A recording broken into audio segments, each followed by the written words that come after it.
masih sederhana soal Penguin transaksi dengan Shearwater. Shearwater berarti penguinnya di Amerika menggunakan dolar Amerika, sedangkan Shearwater-nya dia di Inggris menggunakan pound sterling. Terus kalau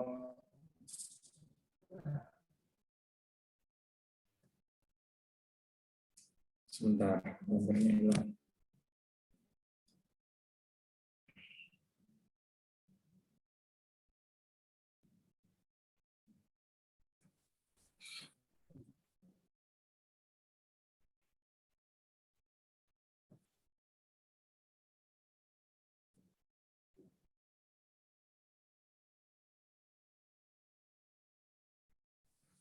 Oke. Di sini ini ya kesepakatan harganya kan dalam bentuk dolar Amerika ya. Jadi kalau bagi Shearwater yang di Amerika nggak ada pengaruh transaksi jual belinya karena dia transaksinya dalam dolar Amerika. Kemudian bagi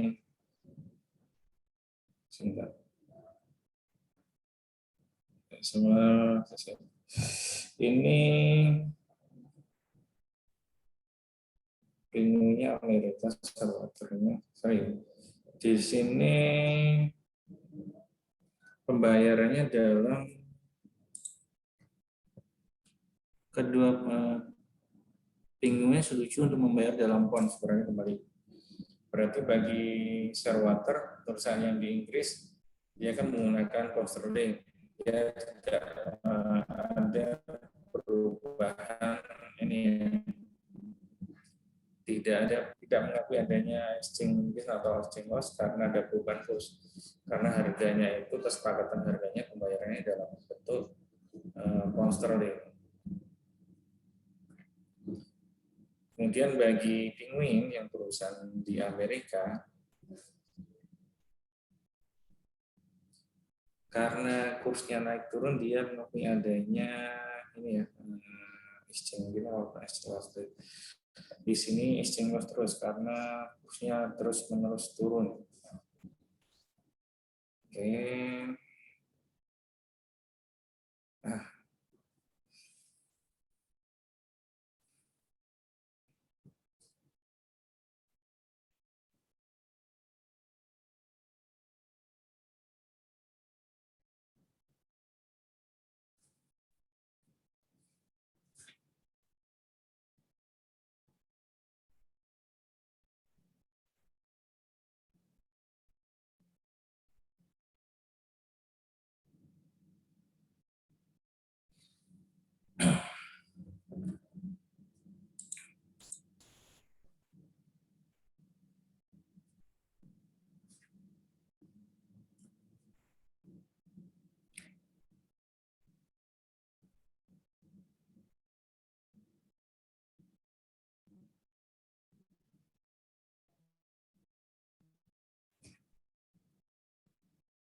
Soal nomor 5 ini juga masih gampang. Kita lanjut aja ya. Berikutnya soal berikutnya itu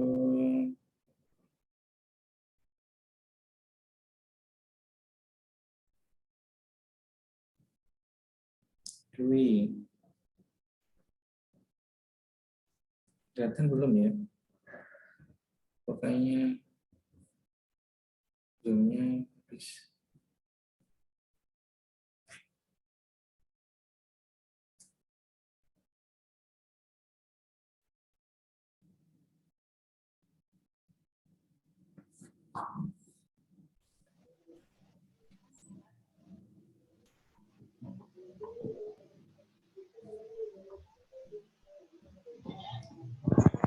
Saya baca soalnya dulu ya, Pak.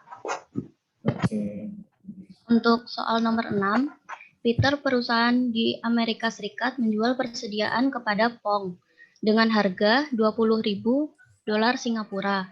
dan ke PT Samudra dengan harga 300 juta pada tanggal 1 Desember 2014 ketika nilai tukar spotnya untuk dolar Singapura yaitu 0,798 dan untuk rupiah sebesar 0,000875. Pada saat yang sama, Peter membeli barang dengan dagangan dari Pattaya dengan harga 500.000 baht Thailand. Ketika kurs spot untuk baht yaitu sebesar 0,031. Peter menutup buku-bukunya pada tanggal 31 Desember 2014 dan mengumpulkan untuk penjualan dan menyelesaikan pembelian pada tanggal 15 Januari 2015. Kurs spot diberikan sebagai berikut. Untuk tanggal 31 Desember 2014, dolar Singapuranya sebesar 0,76 dolar. Untuk rupiah 0,000911, untuk baht yaitu 0,029. Sedangkan pada 15 Januari dolar Singapuranya sebesar 0,802, rupiah Indonesia 0,000805, untuk baht sebesar 0,0318. Saudara diminta untuk mempersiapkan jurnal yang diperlukan Peter untuk mencatat transaksi di atas. Yang pertama, kita membuat jurnal saat terjadinya transaksi, yaitu pada tanggal 1 Desember 2014. Untuk jurnal yang pertama, itu ada jurnal penjualan persediaan kepada Pong. Jurnalnya yaitu account receivable pada sales sebesar 15.960 yang didapat dari 20.000 dolar Singapura dikali kursnya.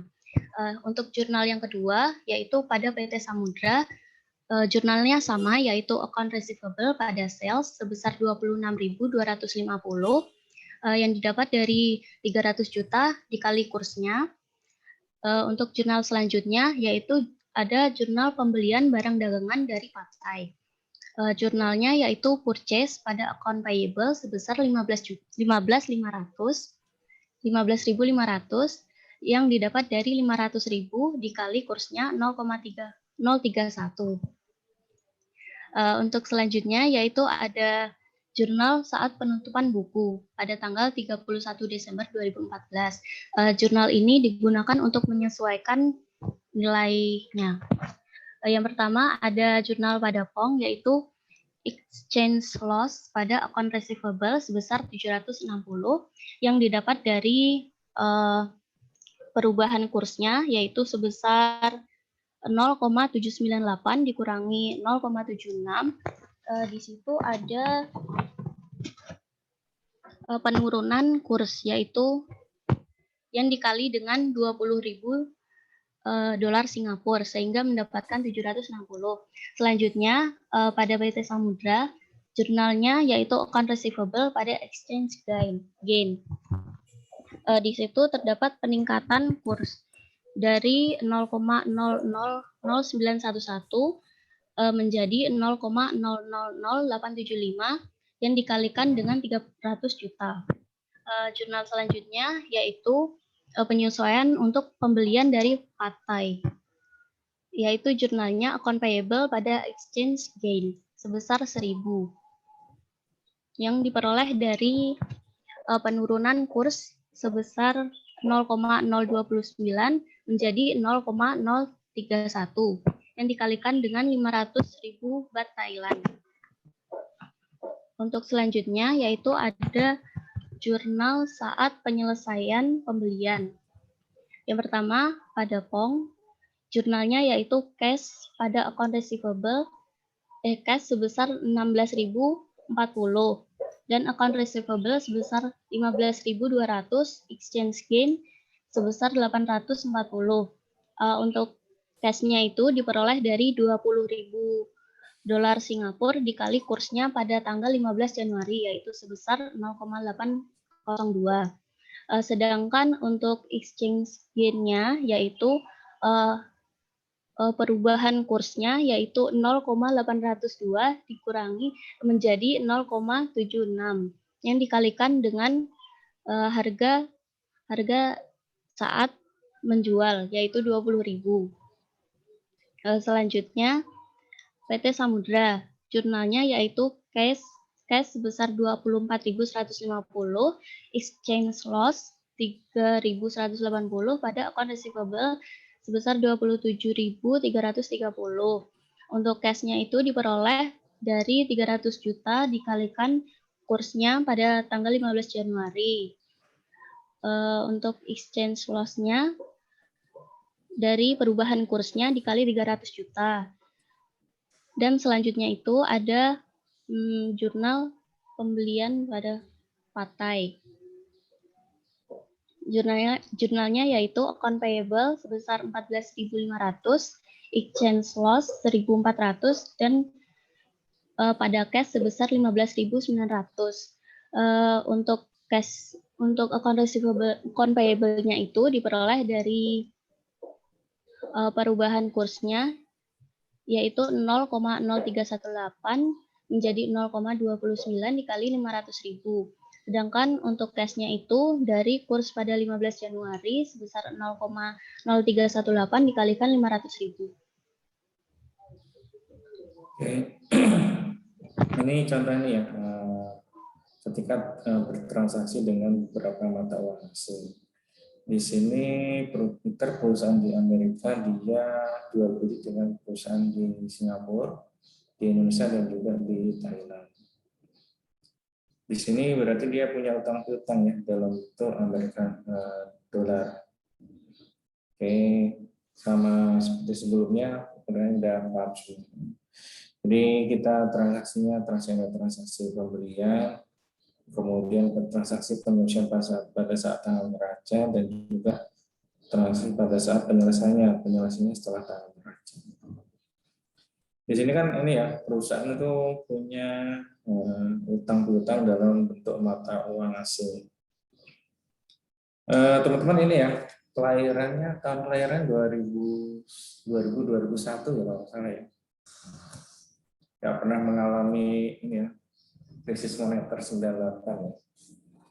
Krisis 98 itu, moneter 98 itu kan dolar Amerika. Itu kan sebelumnya tuh $1 Amerika sama dengan kalau salah 1.800 atau 2.000 sampai 2.000. Kemudian itu setelah adanya krisis, dia 1 US itu sama dengan sekitar 15 ribuan.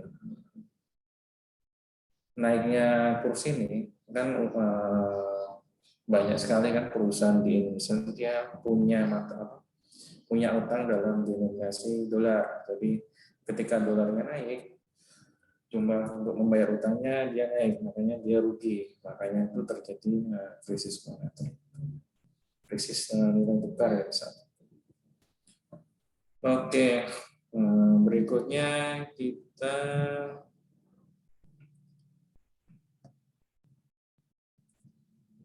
adalah indeks.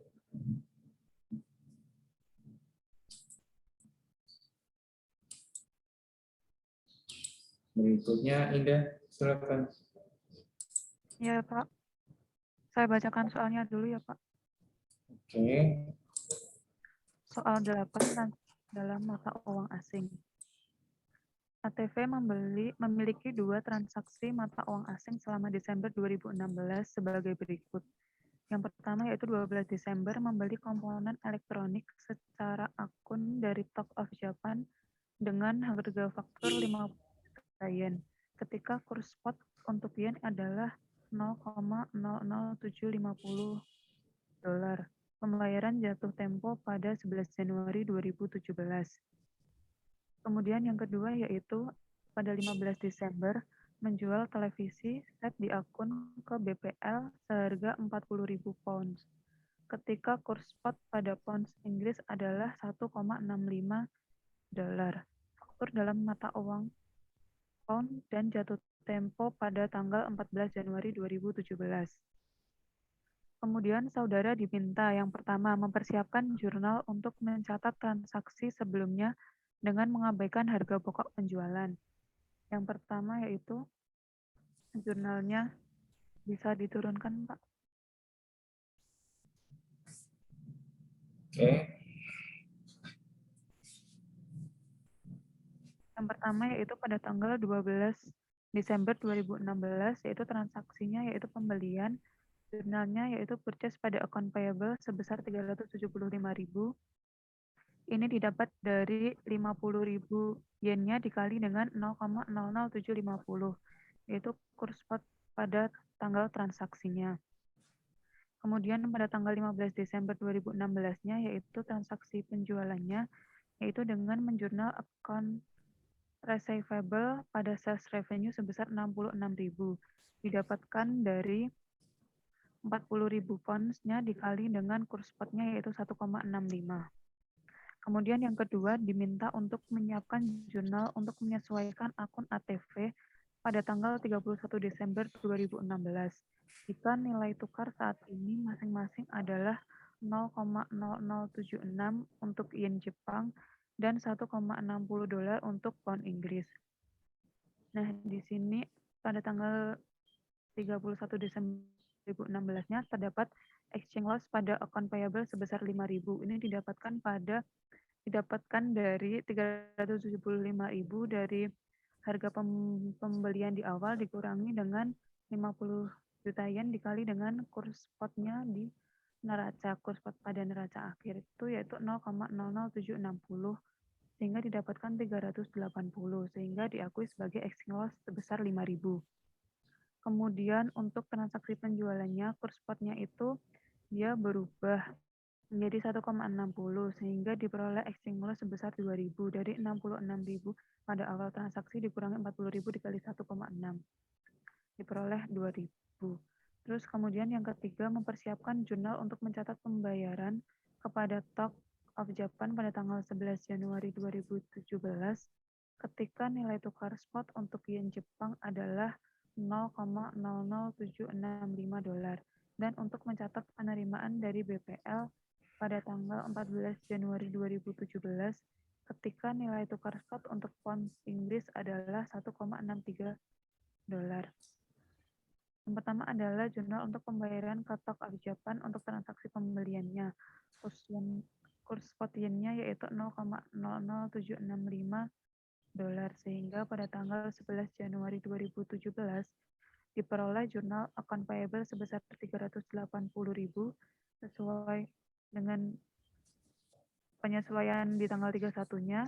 Kemudian terdapat pengeluaran cash sebesar 382.500 diperoleh dari 50 juta yen dikali dengan kurs spotnya pada tanggal 11 Januari yaitu 0,00765 sehingga diperoleh exchange loss-nya sebesar 2.500.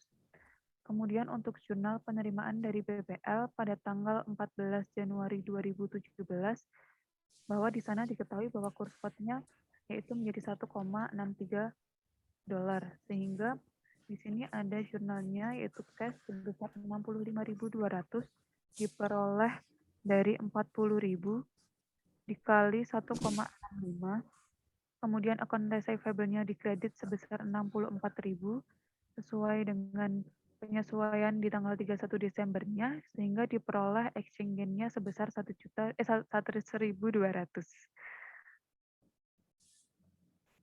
Sekian, Pak. Oke, terima kasih Indah. Sama seperti soal-soal sebelumnya ya. Di sini ada 3 transaksi yang harus kita selesaikan. Transaksi pada saat pembelian, pada saat juga dari transaksi pembeliannya, penjualannya, kemudian transaksi pada saat tanggal neracanya, dan juga transaksi pada saat tanggal pembayarannya, penyelesaiannya. Di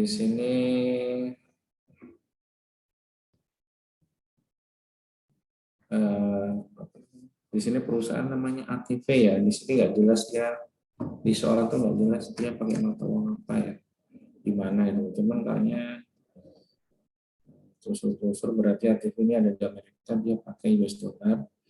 Kemudian dia jual beli dengan perusahaan Talk di Jepang. Kemudian transaksi juga dengan BPL. Perusahaannya di Inggris, dia pakainya pound sterling. Oke.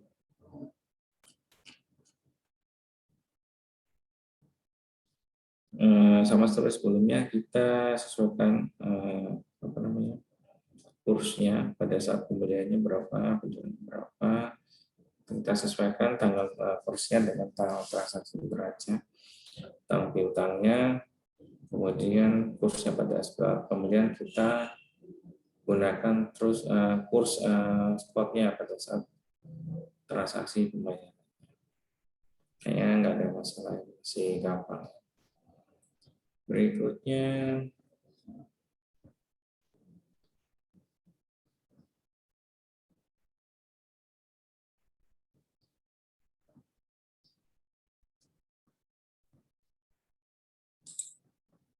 rindu. Iya, Pak. Oke. Suara saya kedengaran, Pak? Ya, terdengar. Oke. Ya, terima kasih, Pak. Saya nggak baca soal, Pak ya. Langsung aja, Pak ya. Jadi di sini ada perusahaan AS per 31 Desember sebelum penyesuaian 2019 itu dia punya total piutang 81.300 dolar yang terdiri dari piutang dalam denominasi dolar Amerika Serikat sebesar 28.500, kemudian dalam denominasi 20.000 krona Swedia sebesar 11.800, dan dalam denominasi 25.000 pounds Inggris sebesar 41.000. Kemudian dia juga punya total utang usaha sebesar 38.900 yang terdiri dari denominasi dolar Amerika sebesar 6.850 dan dalam denominasi 10.000 dolar Kanada sebesar 7.600 dan terakhir dalam denominasi 15.000 pounds Inggris sebesar 24.450. Kemudian kursnya pada tanggal 31 Desember 2019 itu masing-masing krona Swedia 0,52, pound Inggris 1,65 dan dolar Kanada 0,70. Kemudian diminta yang nomor 1 itu menentukan keuntungan atau kerugian nilai tukar bersih yang tercantum dalam laporan laba ruginya. Jadi yang pertama itu dikonversi dulu piutang sama utang usaha yang masih dalam transaksi atau uang asingnya. Yang pertama itu piutang dalam denominasi krona Swedia. Jadi kursnya saat itu 0,52 sehingga didapat nilainya saat itu 20.000 dikali 0,52 yaitu 10.400. Nah, saldo sebelum penyesuaiannya itu 11.800. Jadi dia piutangnya mengalami penurunan sehingga dia ada loss 1.400. Kemudian yang piutangnya dalam pound Inggris, maksudnya, dia nilainya sekarang 25.000 dikali 1,65. Dapat 41.250 dolar. Saldo sebelumnya 41.000 sehingga dia ada kenaikan. Jadi dia gain 250. Kemudian untuk utang usahanya yang untuk dolar Kanada dia nilai 10.000 dikali 0,70. Saldo sebelumnya itu dia 7.600. Utangnya itu mengalami penurunan sehingga dia ada gain 600. Kemudian utang yang dalam pound Inggris. Nilainya sekarang itu 15.000 dikali 1,65. Jadi sebesar 24.750. Saldo sebelum penyesuaian 24.450. Sehingga utangnya mengalami kenaikan yang artinya loss dia 300 dolar. Kemudian nilai keuntungan sama nilai kerugian total jadinya itu 1.400 loss ditambah 250 ditambah 600 ditambah 300 loss. Jadinya loss sebesar 850 dolar. Kemudian nomor 2, tentukan jumlah di mana piutang dan hutang harus dimasukkan dalam neraca 31 Desember. Jadi di situ piutang usahanya, piutang usaha dalam denominasi dolar Amerika Serikat kan tetap 28.500. Kemudian yang krona Swedianya sesuai perhitungan tadi 10.400. Kemudian dalam pound Inggrisnya 41.250 sehingga di total sekarang piutang usahanya 80.150 dolar. Kemudian untuk utang usahanya yang dalam dolar Amerika Serikat juga tetap 6.850. Kemudian dolar Kanadanya jadi 7.000 dan yang pound Inggrisnya jadi 24.750. Di total menjadi 38.600 dolar. Kemudian yang ketiga, menyiapkan jurnal untuk mencatat koleksi piutang pada tahun 2020. Pada saat kursnya krona Swedia 0,55 dan pound Inggris 1,63. Jadi di situ yang pertama koleksi piutang yang dolar Amerika Serikat itu. Jurnalnya kas pada akun receivable sebesar 28.500. Kemudian yang kedua untuk yang denominasi 20.000 krona Swedia itu. Kas yang diterima itu sesuai dengan kursnya saat itu. 0,55 dikali 20.000. Jadi dia 11.000. Kemudian akun receivable-nya sesuai yang tercatat tadi, yaitu 10.400. Sehingga di sini ada exchange gain sebesar 600. Kemudian jurnal yang selanjutnya itu untuk yang pound Inggris. Kas yang diterima itu 1,63 dikali 25.000. Jadinya 40.750. Kemudian akun receivable-nya sesuai yang tercatat 41.250. Di sini ada exchange loss 500. Kemudian yang nomor 4 untuk mencatat penyelesaian hutang. Jurnal yang pertama itu untuk yang Amerika Serikat. Dolar Amerika Serikatnya akun payable pada cash. Sesuai yang tercatat 6.850. Kemudian yang kedua untuk yang dolar Kanada. Akun payable 7.000 sesuai yang tercatat. Kemudian cash-nya sesuai dengan kurs saat itu 0,69 dikali 10.000. Jadinya 6.900. Sehingga ada exchange gain sebesar 100. Kemudian yang terakhir itu untuk yang Inggris, pound Inggris. Akun payable-nya 24.750, cash-nya 1,62 dikali 5.000, jadi 24.300, sehingga ada exchange gain 450. Oke. Sudah, Pak. Ya, terima kasih, Windu. Di sini ini ya, kita diminta untuk menentukan ini exchange gain atau loss-nya pada saat tanggal neraca. Kalau kita tentukan exchange gain sama exchange loss pada saat tanggal neraca kan gampang aja kan. Tadi berarti kategorinya di sini berarti receivable-nya misalnya dalam bentuk dolar Kanada sama krona Swedia sama pound sterling ya. Berarti kan kronanya nanti terus pound sterling ini nilainya utangnya berapa, nilai pada saat transaksinya nilai piutangnya berapa, kemudian kursnya transaksi berapa pada saat itu, kemudian kurs neracanya berapa. Kan tinggal dikalikan aja ya. Tinggal dikalikan kursnya neraca dikurangi dengan kursnya pada saat transaksi. Jadi nanti kita akan ketahuan gain atau loss. Di sini soalnya kita diminta untuk tentukan gain atau loss pada saat tanggal neraca, kemudian pada saat pembayarannya di tahun berikutnya. Di sini saya agak miss di sini ini ya, jurnal untuk mencatat koleksi piutang. Untuk mencatat koleksi piutang atau harusnya pembayaran ya. Untuk mencatat koleksi piutang berarti untuk mencatat piutang pertama kali loh. Harusnya pembayaran ya, tapi di sini udah benar, jadi kita diminta untuk mencatat. Kemudian tadi terkait dengan kita diminta untuk menghitung ini exchange gain atau loss-nya pada saat akhir tahun. Kita kan nanti harusnya.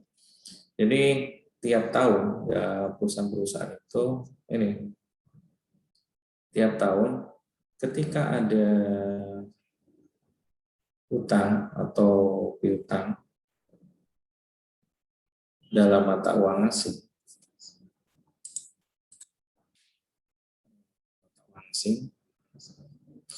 nanti perusahaan itu harus mencatat exchange gain sama loss-nya, jadi laba rugi selisih kursnya. Jadi ini sebagai nanti exchange gain loss-nya ini nanti masuk ke dalam neraca. Saya juga pernah dulu tuh pas meriksa Bank Indonesia tuh meriksa CSK, cadangan selisih kurs.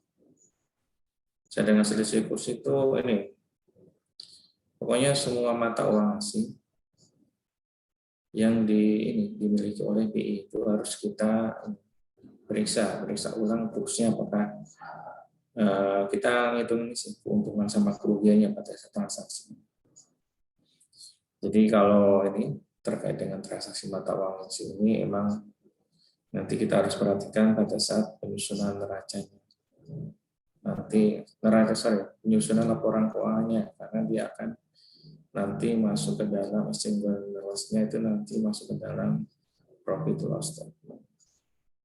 Jadi masuk dalam ini ya. Biasanya selisih kurs itu masuknya ke ini other income ya. Jadi other income-nya baru nanti dia laba rugi selisih kursnya. Oke, kayaknya yang bab 9 kayaknya masih gampang ya. Kita masuk ke bab berikutnya, bab 11.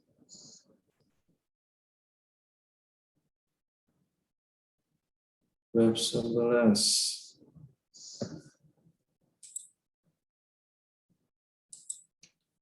Bab 11 soal yang pertama lincing. Saya langsung ke jawaban saya aja saja ya Pak. Ke jawaban saya saja. Oke.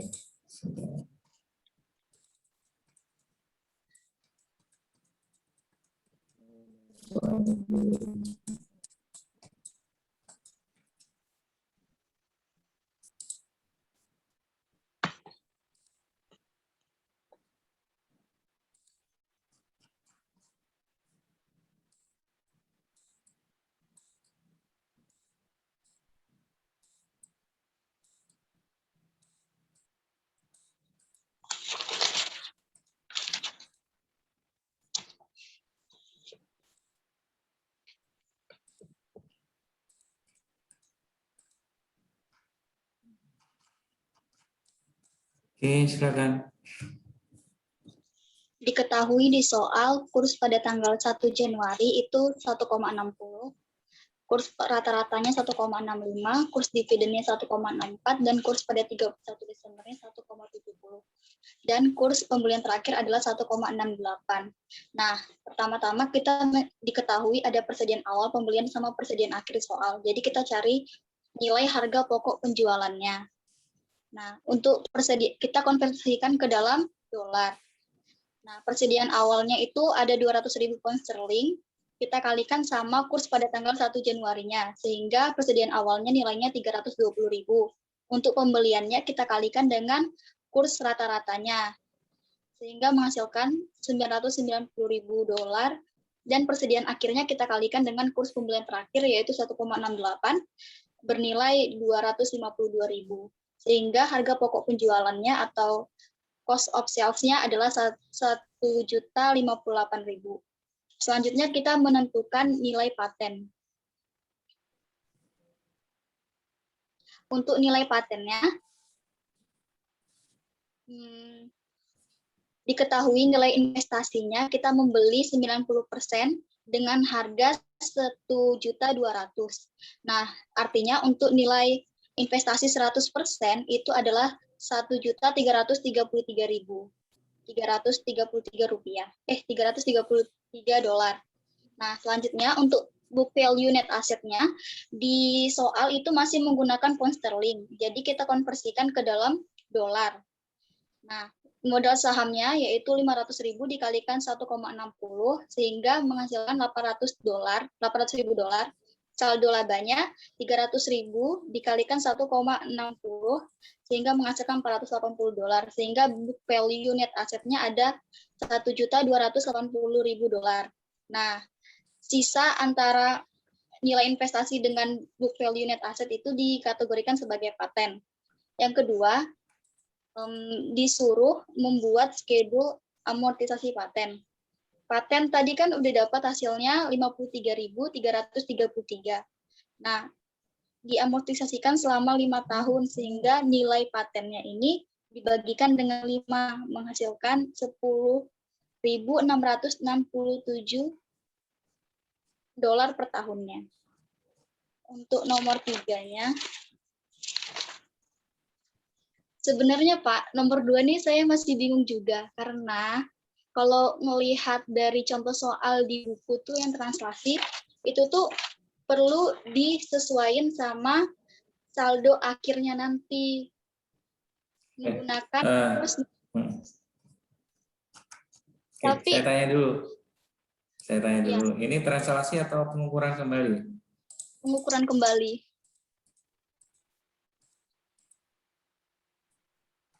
Ini Pengukuran translasi ya. Pengukuran kembali toh. Oke. Iya. Nah, lanjut aja dulu nggak apa-apa, lanjut. Lanjut aja dulu ya Pak. Selanjutnya kita buat kertas kerjanya. Nih, untuk kertas kerjanya, untuk akun cash, account receivable, dan short term not receivable, itu kita menggunakan rates pada tanggal neraca, yaitu 1,70. Lalu kita kalikan nilai masing-masing akunnya dengan rate-nya menghasilkan angka seperti itu. Untuk inventory-nya, itu kita menggunakan kurs terakhir pembelian, sehingga nilainya yaitu 252.000. Dan untuk tanah, itu kita tanah equipment building itu menggunakan kurs pada tanggal 1 Januari. Sehingga hasil untuk tanah yaitu 480.000, equipment-nya 800.000, dan building-nya 640.000. Untuk cost of sales-nya tadi, itu sudah kita hitung di awal tadi, yaitu yang pembeliannya itu persediaan awalnya menggunakan kurs 1 Januari, pembeliannya menggunakan kurs rata-rata, dan persediaan akhirnya menggunakan kurs pembelian terakhir. Nah, untuk depreciation expense-nya itu menggunakan kurs pada tanggal 1 Januari, yaitu 200.000 kali 1,60, yaitu 320.000. Dan untuk operating expense-nya di sini menggunakan kurs rata-rata, sehingga nilainya menjadi 660.000. Untuk dividen ini menggunakan kurs dividen, yaitu 1,64, sehingga nilai dividennya yaitu 164.000. Nah, total debitnya menjadi 4.884.000 dolar. Selanjutnya, untuk account payable, ini kita menggunakan kurs neraca. Begitu juga dengan bond payable dan bond interest payable. Nilai account payable-nya menjadi 306.000, bond payable-nya menjadi 850.000, dan bond interest payable-nya itu 34.000. Untuk capital stock-nya, itu menggunakan kurs pada tanggal 1 Januari, begitu juga dengan return earning-nya, yaitu nilai capital stock-nya menjadi 800.000 dan return earning-nya menjadi 480.000. Dan untuk sales-nya kita menggunakan kurs rata-rata yaitu 1,65, sehingga nilai sales-nya menjadi 2.475.000 dolar. Sehingga terdapat selisih antara total kredit dengan total debitnya yaitu sebesar 101.000, dan itu dikategorikan menjadi exchange loss. Sehingga total kreditnya sekarang yaitu menjadi sama dengan total debitnya ketika sudah disetarain menjadi 4.884.000. Selanjutnya untuk jurnal, saya membuat 2 buah jurnal. Yang pertama untuk jurnal eliminasi saldo awal. Nah, untuk eliminasi saldo awal ini menggunakan yang diketahui di soal tadi, capital stoknya 800.000, return earning-nya 480.000, pattern-nya yaitu 53.333, pada investment in S sebesar 90% yaitu 1.200.000, dan NCI expense 10% sebesar 133.333. Nah, untuk jurnal amortisasi patennya, karena saya tidak melakukan penyesuaian di tanggal neraca, jadi amortisasi patennya saya menjurnal other operating expense pada paten sebesar 10.667 rupiah. Sudah Pak, sudah dalam bentuk Oke. Iya, makanya nggak perlu disesuaikan lagi tuh. Oke, berikutnya, kita bahas sebentar ya. Di sini ada dari soalnya itu perusahaannya Popo. Dia perusahaannya induknya ya. Coco dia induknya tuh ada di Amerika. Terus dia menggunakan dolar Amerika. Terus dia beli perusahaan dari perusahaan namanya Sandy, perusahaannya dari Inggris. Kemudian dia pakainya pound sterling. Terus di sini itu kita minta, di sini nggak disebutkan ya mata uang fungsionalnya apa ya. Sudah. Di sini disebutkan bahwa mata uang fungsional dari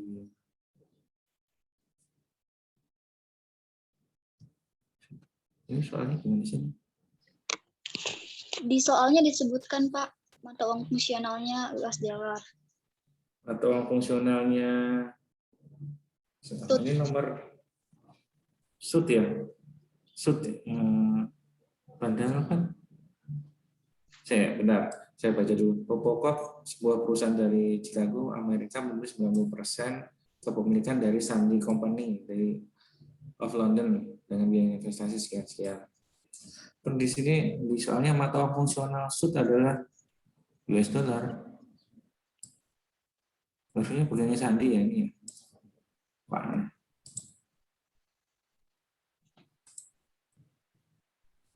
Dia mata uang fungsionalnya ini ya.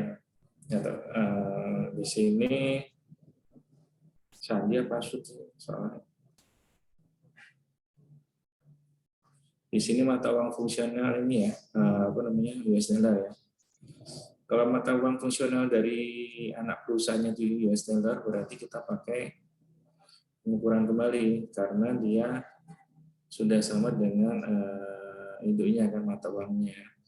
Cuman kalau dia pakainya pound sterling yang berbeda dengan induknya berarti kita pakainya translasi. Di sini sudah disebutkan bahwa mata uang fungsionalnya dari anak sudah sama dengan sudah sama dengan induk, makanya kita pakai pengukuran kembali. Di sini nanti yang harus kita tentukan terlebih dahulu ini ya. Sebelum kita menghitung kerjanya, kita nanti menghitung harga pokok pembeliannya dulu karena di pengukuran kembali harga pokok penjualan COGS itu harus kita hitung. Jadi persediaan awal kita harus pakai dengan kurs persediaan awalnya berapa, pembelian kita pakai dengan kurs rata-rata, dan juga untuk persediaan akhir nanti kita harus pakai kurs persediaan akhirnya nilainya berapa. Baru nanti setelah kita COGS-nya ketemu, baru kita buat ini ya, kertas kerja pengukuran kembalinya. Di sini sudah benar untuk akun-akun yang non moneter ya. Di sini kan ada debit, cash, AR, bersama dengan loss receivable kita harus pakai kurs pada tanggal neraca. Kemudian inventory ini pakai kurs pembeliannya, kurs pembelian terakhirnya. Pembelian terakhirnya berapa? Kemudian land, kemudian equipment dan building. Ini kita pakai kurs historis pada saat kurs historis pada saat kapan pembeliannya. Cuman di sini kan disebutkan kalau pembeliannya aset tetap itu kan dimiliki sebelum adanya akuisisi. Berarti kita pakai kursnya, pakai kurs pada saat tanggal akuisisi. Kemudian cost of sales-nya, COGS-nya kita hitung nilainya di atas tadi. Kemudian depreciation expense karena dia mengikut dari merupakan turunan dari akun non moneter, maka kursnya kita gunakan kurs historis yang nilainya berapa. Kemudian di sini operating expense-nya, operating expense kita pakai kurs rata-rata. Kemudian dividen kita pakai dengan menggunakan kurs dividen. Biasanya kan ada tanggal pengumuman maupun tanggal pembayaran. Untuk yang kredit di sini ada accounts payable, bonds payable, sama bond interest payable. Ini kita menggunakan pada tanggal neraca. Kemudian capital stock, retained earnings, ini kita menggunakan kurs pada saat akuisisinya atau berapa kursnya. Kemudian sales-nya, penjualannya, kurs merupakan kurs dari rata-rata.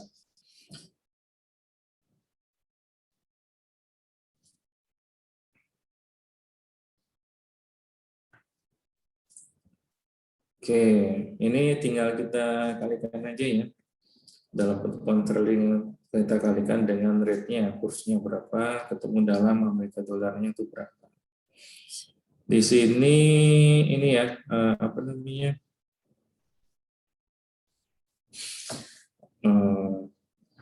Debitnya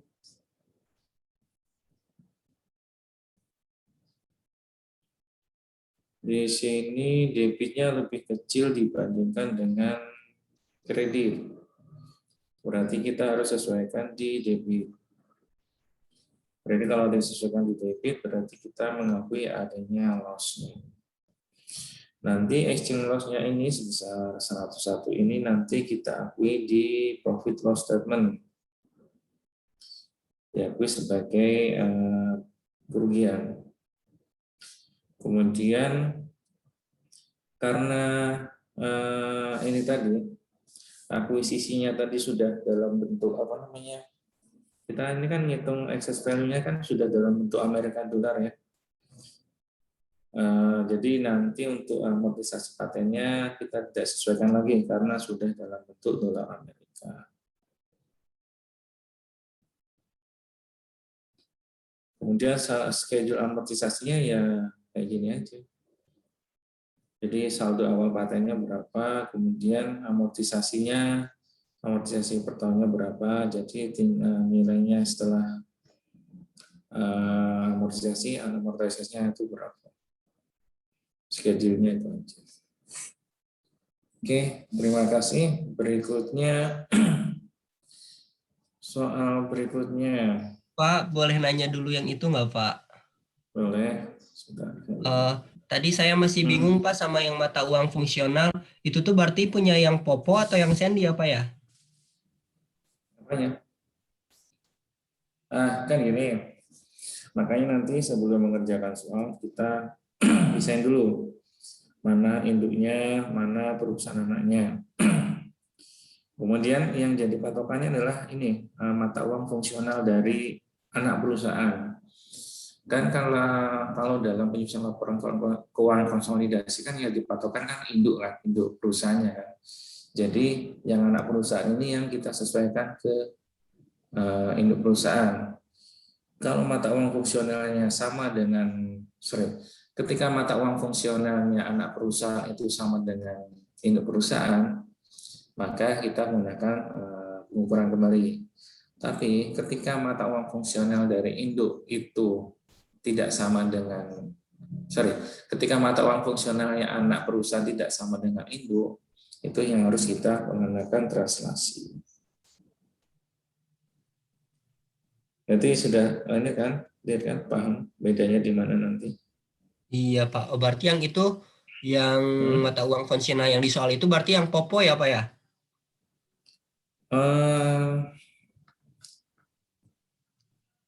Mata uang fungsional bukan induknya tuh, induknya berarti kan di sini kan anak perusahaannya kan Sandi di London, tahu mata uang fungsional dari Sandi kan sudah US dollar, sudah sama dengan Popo, makanya kita pengukuran kembali. Cuman di soal kok mata uang fungsionalnya SUD bukan dari Sandi, saya bingung juga soalnya. Jadi gitu ya. Oke, berikutnya. Satu lagi, Pak, boleh, Pak?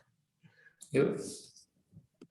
Ini, Pak, yang harga pokok penjualan, kan kalau yang di soal itu dirinci persediaan awalnya 200, pembeliannya 600, persediaan akhirnya 150 dari kursnya 1,68.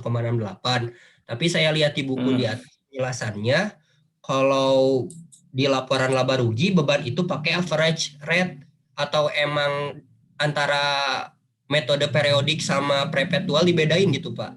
Nanti perhitungan harga pokok penjualannya. Di mana? Di buku? Di Di buku halaman 63, Pak. 63. Iya, bukunya halaman 63. Kalau slide-nya 70, Pak. Oke.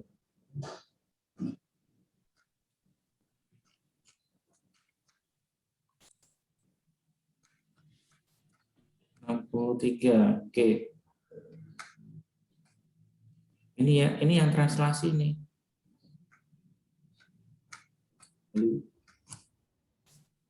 Halo. Iya, iya, Pak. Yang 63 ini yang translasi. Oh, Yang soal yang dibahas ini yang pengukuran kembali. oh. Oh, jadi beda kasus ya, Pak ya? Beda. Makanya kalau yang pengukuran kembali, bedanya nanti kita harus menghitung COGS-nya. Kalau yang translasi kan nggak tinggal dikalikan aja dengan kursnya. Oh iya, Pak. Maaf, makasih, Jadi Pak. apa ya, malah nggak membingungkan ya. Oke, berikutnya.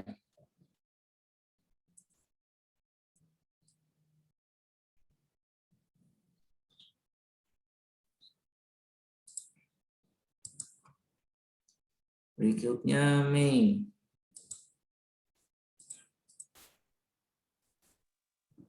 Pak, apa saya terdengar, Pak? Terdengar cuman terdengar. Bab 2 soal 5, pengukuran kembali. Diketahui Philip Corporation dari Amerika beli 80% Stuart Company di New Zealand. Biaya investasinya 112.000 US dollar. Ekuitasnya bisa ke bawah.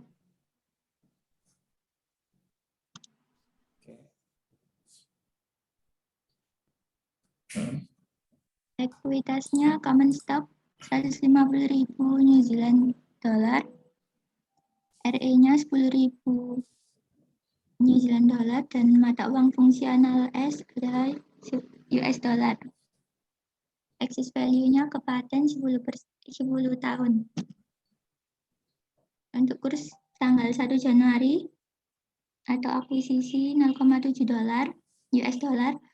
Kemudian paten baru diperoleh 0,68 dolar, rata-ratanya 0,67, dividennya 0,66, kurs tanggal neraca 0,65, kurs pembelian inventory akhir tahun 0,66. Kemudian untuk informasi tambahan, ada beban dibayar di muka sebesar 18.000 New Zealand dollar ketika akuisisi. Kemudian beban operasi lainnya termasuk beban perlengkapan 8.000 New Zealand dollar. COGS-nya sebesar 120.000 New Zealand dollar. Dengan rincian persediaan awalnya 50.000 New Zealand dollar, pembeliannya 100.000, dan persediaan akhirnya 30.000 New Zealand dollar. Peralatannya sebesar 60.000 New Zealand dollar dari 50.000 New Zealand dollar di awal saat akuisisi dan 10.000-nya di tahun berjalan. Penyusutannya 20%. Yang diminta, pertama tentukan nilai paten, kedua buat schedule amortisasi paten, ketiga buat kertas kerja pengukuran kembali, dan buat jurnal terkait.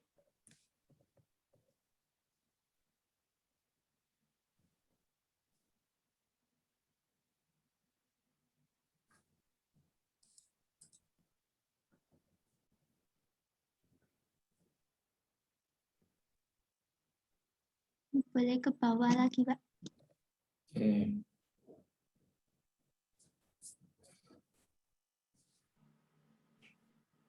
Untuk perhitungan patennya, nilai investasinya 112.000 dolar US dollar dibagi 80% sama dengan 140.000 US dollar. Book value net assetnya common stock 150.000 New Zealand dollar dikali 0,7 itu kurs 1 Januari atau akuisisi sama dengan 105.000. RE-nya 10.000 New Zealand dollar dikali 0,7 sama dengan 7.000 dijumlah menjadi 112.000. Selisihnya 28.000 US dollar dialokasikan ke paten 10 tahun. Kemudian untuk New Zealand dolarnya 40.000.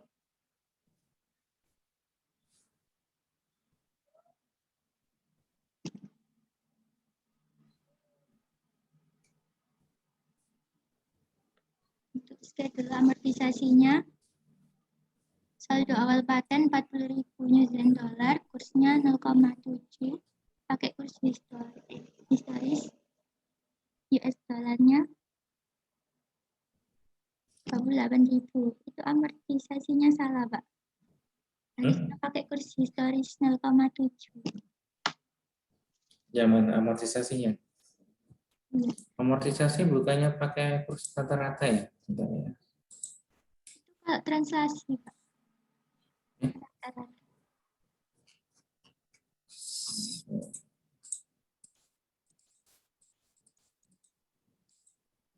Oh iya, yang transaksi ya. Iya. Terus saldo akhirnya 36.000. Kurs neraca ya. Iya, kurs. Neraca apa? 0,6. Oh iya, 66. Oh iya, Pak, salah. Harusnya 66. Pembelian 66. inventory akhir tahun. Sebentar. Ini patennya saldo akhirnya pakai Harusnya pakai pembelian inventory akhir. Bukan, Pak. Benar itu neraca. neraca ya. Iya.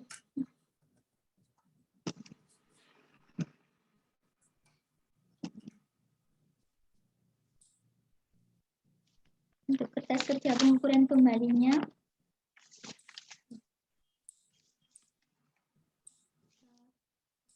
debitnya ada cash 15.000, cash dan AR pakai kurs neraca, kemudian inventory pakai kurs pembelian inventory akhir tahun, kemudian prepaid expense, land, dan prepaid expense sama land pakai kurs akuisisi atau historis.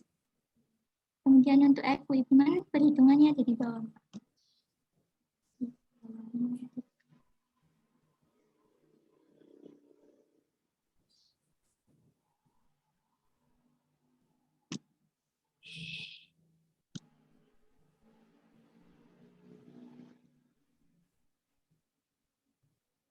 Equipment-nya ada equipment lama sebesar 50.000 New Zealand dollar, kursnya 0,7, pakai kurs saat akuisisi.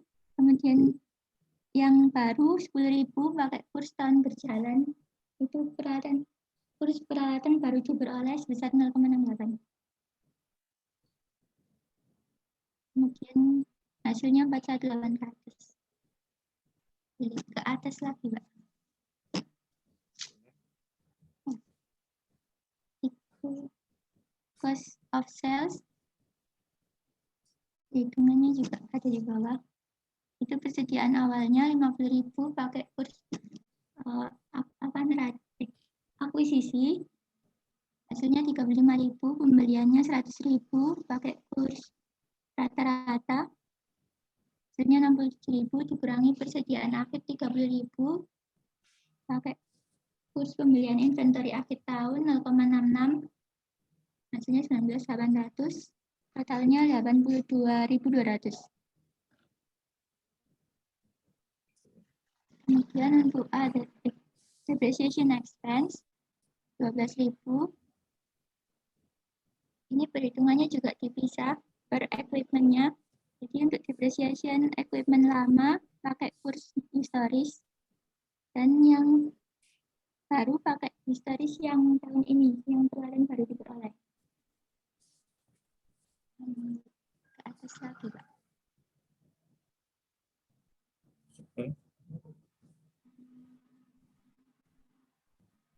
Under operating Under operating expense 28.000.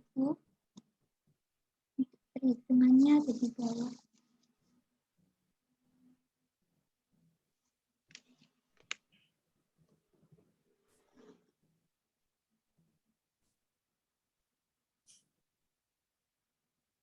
Boleh ke bawah lagi, Pak. Nah, remote internetnya. Ada other operating expense besar 20.000, pakai kurs 0,67, kurs rata-rata. Kemudian supplies expense 8.000, pakai kurs saat akuisisi. Harusnya 19.000.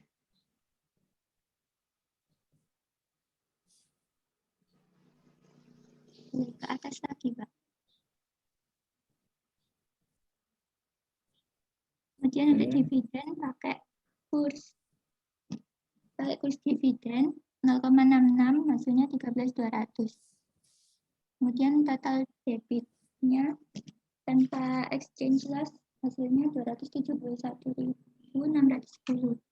Kemudian untuk kreditnya accumulated depreciation menggunakan kurs saat akuisisi. Lalu accounts payable-nya pakai kurs neraca. Capital stock sama RE pakai kurs saat akuisisi historis. Kemudian sales-nya pakai rata-rata. Totalnya 273.100.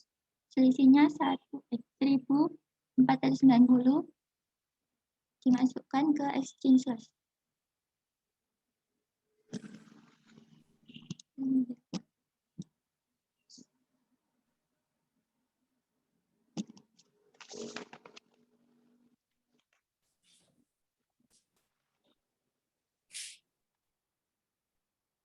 Jurnalnya yang pertama eliminasi saldo awal tanggal 31 Desember ada capital stock 105.000, retained earning 7.000, paten 28.000 didapat dari soal awal.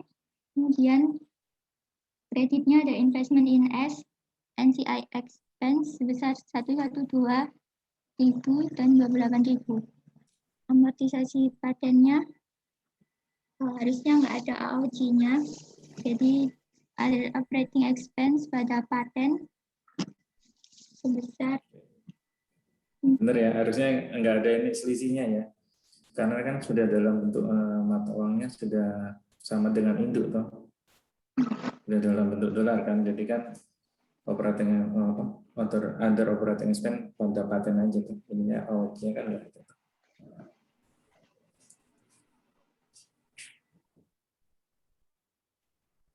Yuk lanjut. Awal lagi. Oke. Kemudian untuk eliminasi income dan dividen S. Income from S 17.408, dividen S 13. Itu salah, dividennya 10.560 dan investment in S-nya 4.208. Net income from S-nya didapat dari 80% dikali net income dikurangi 80% kali amortisasi paten.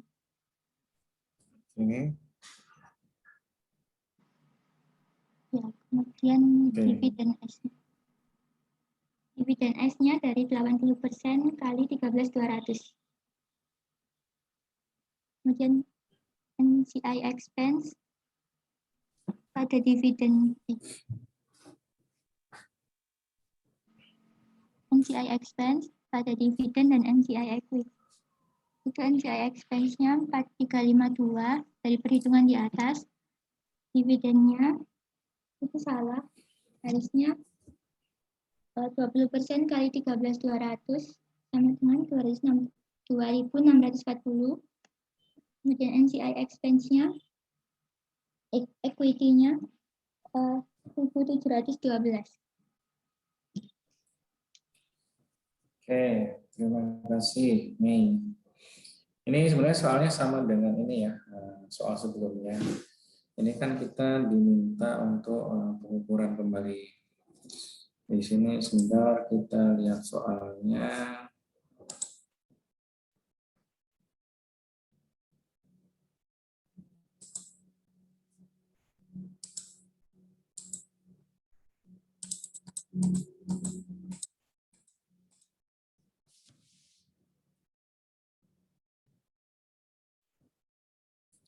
Di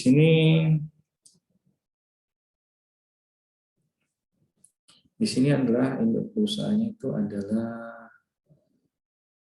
Philips Corp. Dia di Amerika.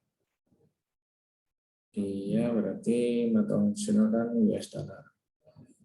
Dia beli anak perusahaannya itu adalah Stewart. Itu Stewart. Dia ada di New Zealand. Dia mata uangnya itu New Zealand dollar. Biasanya kalau New Zealand dollar itu nyebutnya kiwi biasanya. Langsung kiwi. Di sini karena di sini disebutkan mata uang fungsional Stewart, fungsionalnya itu adalah US dollar. US dollar. Karena US dollar sudah sama dengan mata uang lainnya, berarti kita pakai pengukuran kembali. Oke, ini yang pertama kita diminta tentukan nilai patennya. Nilai patennya ini dalam apa ya? Nilai drastisnya dalam dolarnya, kemudian kita selisihkan dengan nilai ekuitasnya. Ekuitasnya anak kita kalikan dengan kurs historisnya. Kurs pada saat akuisisinya. Kemudian kita peroleh patennya 28.000 selisihnya, kemudian amortisasinya berarti kan 2.800 per tahun. Kemudian schedule amortisasinya. Schedule amortisasinya nggak usah gini. Tidak perlu digini lagi. Karena kenapa? Karena mata uang kan sudah sama dengan induk loh. Sudah sama dengan mata uang induk. Berarti kan tinggal paten, amortisasi, kemudian saldo akhir. Ini kan semuanya sudah dalam bentuk Amerika dolar. Tinggal kita kurangkan aja 28 kurangi 200, 200. Berarti yang ini ya, karena sudah dalam bentuk dolar Amerika, berarti nggak perlu kita uraikan lagi karena sudah dalam bentuk dolar Amerika. Yang ini kan adanya di translasi aja. Berikutnya kertas kerjanya. Kertas kerja ini yang membedakan ada beberapa ya. Yang di sini tuh ada equipment, kemudian yang pertama cost of sales. Pastinya kita harus hitung cost of sales-nya, hitungnya dari persediaan awalnya plus pembelian kurangi persediaan akhir. Ini di sini persediaan awalnya pakai kurs historisnya, pembeliannya berapa. Kemudian pembeliannya pakai kurs rata-rata, kemudian persediaan akhirnya pakai kurs persediaan akhir. Kita dapatkan cost-nya adalah 82.800. Kemudian membedakan lagi di sini ada equipment. Equipment itu ada 2 kali perolehan. Yang pertama itu sebelum akuisisi dan juga setelah akuisisi. Jadi untuk equipment kita harus pakai kursnya ada dua yang kita gunakan. Kemudian terkait dengan depresiasi. Depresiasi ini kan mengikut dari equipment loh. Makanya kursnya juga kita pakainya 2, kita sesuaikan. Kemudian membedakan lagi di sini other operating expense di sini other operating expense. Ini ada dua kali juga dua kurs yang kita gunakan, kursnya prohistorisnya. Kemudian di sini karena dia debitnya lebih kecil dari debitnya lebih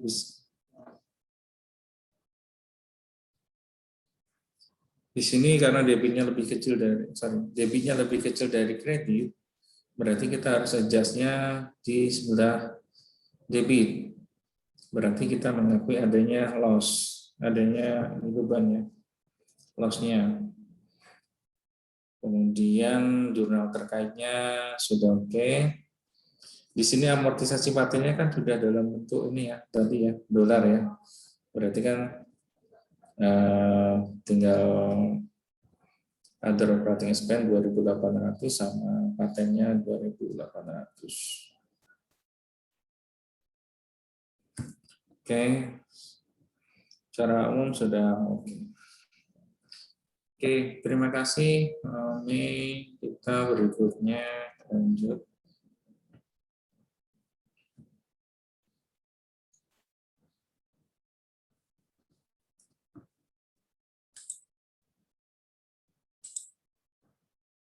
Ada Meltri. Iya, Pak. Iya. Oke, silakan. Soal nomor 7 mengenai translasi. Saya bacakan soalnya dulu ya, Pak. Pada tanggal 2 Januari 2014, Pola Corporation membeli 70% saham beredar PT Sola seharga 4,2 miliar rupiah. Nah, saat itu ekuitas PT Sola terdiri dari capital stock 4 miliar rupiah, additional paid in capital 1 miliar rupiah, dan return earning sebesar 800 juta rupiah. Nah, selisih antara biaya investasi dengan nilai buku dialokasikan ke paten yang diestimasi berumur 10 tahun. Pada tanggal 1 Maret 2014, Sola memberikan pinjaman jangka panjang kepada Pola sebesar 510 juta rupiah. Mata uang fungsional Pola Corporation adalah LCU, sedangkan PT Sola menggunakan rupiah. Kemudian diketahui data kurs panjang tahun adalah sebagai berikut. Untuk historical rate itu Rp1.000, average rate Rp1.010, actual rate for dividend Rp1.015, dan closing rate Rp1.020. Soal yang pertama, membuat kertas kerja untuk mengubah neraca saldo subsidiari ke neraca saldo yang menggunakan mata uang parent. Nah, di sini mata uang parent itu pakai LCU, jadi ditranslasikan dari rupiah ke LCU.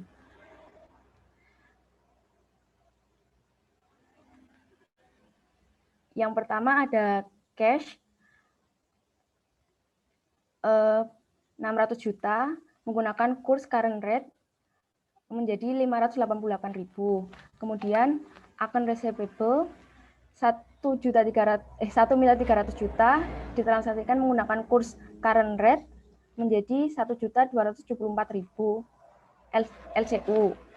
Kemudian inventory 1.500.000 menggunakan kurs current rate menjadi 1.470.000. Kemudian plan aset 4.300.000 menggunakan current rate menjadi 4.214.000.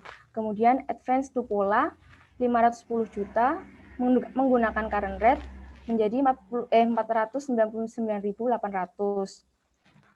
Kemudian cost of sales 5.900.000 menggunakan average rate menjadi 5.841.000. Kemudian depresiasi 90 juta menggunakan average rate menjadi 89.100.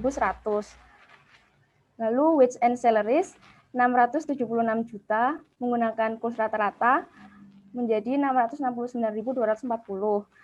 Other expense dari 780 juta menggunakan kurs rata-rata menjadi 772.200.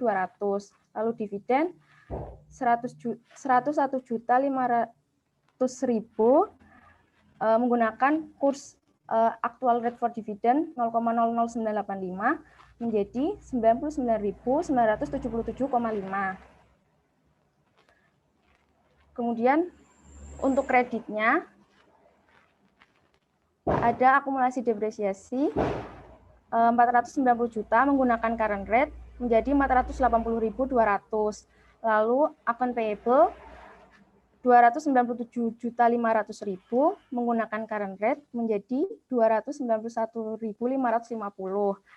Lalu bonds payable 1.500.000 menggunakan current rate menjadi 1.470.000. Kemudian untuk capital stock 4 miliar menggunakan kurs historis menjadi 4 juta. Kemudian additional paid in capital 1 miliar menggunakan kurs historis menjadi 1 juta. Lalu return earning 800 juta menggunakan kurs historis menjadi 800.000. Lalu ada sales 7.670.000 menggunakan average rate menjadi 7.593.300. Oh ya, yang tadi exchange loss-nya itu karena adanya pinjaman jangka panjang, kursnya itu berubah dari pertama itu 0,01 menjadi 0,0098, jadi ada exchange loss sebesar 10.200. Lalu total debit dan kreditnya itu ada selisih, jadi ada equity adjustment di debit sebesar 107.532,5.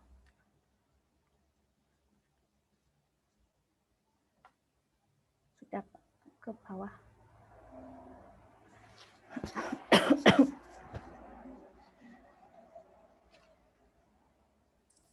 Ya. Untuk equity adjustment ini ada jurnal pada buku entitas induk, ini jurnal tambahan aja Pak. Equity adjustment OCI di debit sebesar 75.272,75 dan di kreditnya ada equity investment in S sebesar 75.272,75. Didapat dari 70% kali selisihnya. Yang kedua ada schedule amortisasi paten. Untuk menghitung besarnya paten ada yang pertama consideration paid-nya itu 4,2 miliar rupiah, terus implied value-nya itu 6 miliar, kemudian book value of net asset-nya itu 5,8 miliar, sehingga patennya itu 200 juta rupiah. Nah, perhitungan amortisasi patennya itu yang pertama saldo awalnya ke bawah, Pak. 200 juta ditransaksikan menggunakan kurs pada saat akuisisi. Jadi hasilnya 200.000. Kemudian amortisasi dengan membagi besarnya nilainya paten dengan umur masa manfaatnya didapat 20 juta. Kemudian menggunakan kurs rata-rata sehingga didapat 19.800. Kemudian saldo awal dikurangi dengan amortisasi didapat 180.200 LCU. Kemudian untuk saldo akhirnya dengan mengurangkan 200 juta rupiah dikurangi 20 juta rupiah, hasilnya 180 juta rupiah menggunakan kurs pada tanggal neraca dengan hasilnya 176.400. Nah, ada selisih antara saldo akhirnya sebesar 3.800. Kemudian masuk ke jurnal. Yang pertama amortisasi paten. Untuk amortisasi patennya itu amortization expense pada paten sebesar 19.800. Kemudian jurnal penyesuaian nilai paten karena penyesuaian kurs ada investment in S terus NCI pada paten investment in S itu 2.660 dari 70% kali 3.800, kemudian NCI 30% kali 3.800, 1.940, kemudian patennya 3.800. Lalu ada jurnal eliminasi KK investasi. Capital stock 4 juta, terus additional paid in capital 1 juta, return earning 800.000, paten 200.000, kemudian di kredit ada investment in solar 4.200.000 dan NCI beginning 1.800.000.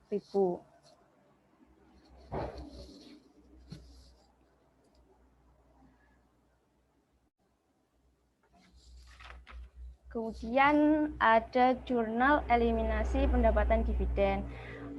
Untuk mencarinya, saya mencari net income dulu. Ada sales-nya 7.593.000, kemudian dikurangi dengan cost of sale, depresiasi expense-nya, kemudian wage and salaries expense, other expense, dan exchange loss-nya.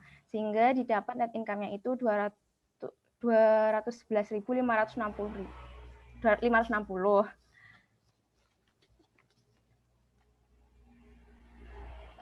Jurnalnya income from S di debit sebesar 134.232 didapat dari 70% dikali net income dikurangi dengan amortisasinya.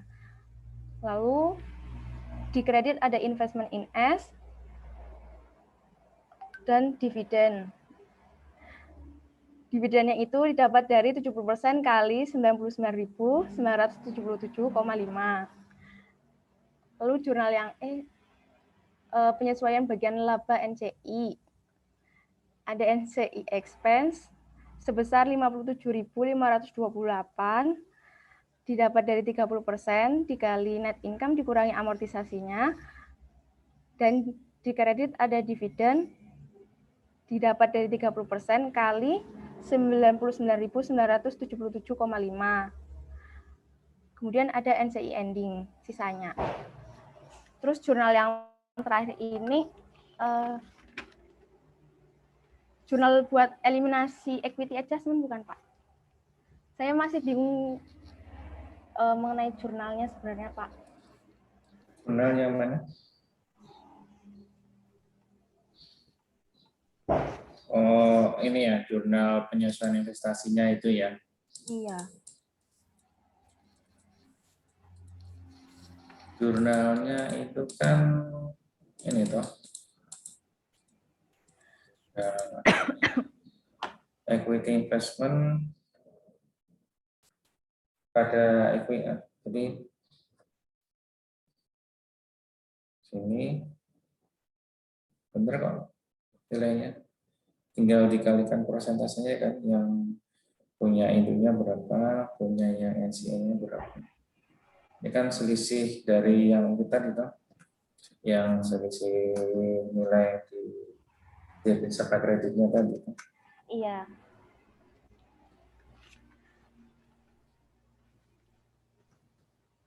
Terus jurnal yang A sama B udah benar, Pak? Atau belum? A ya, A dan B. Yang paten. Yang paten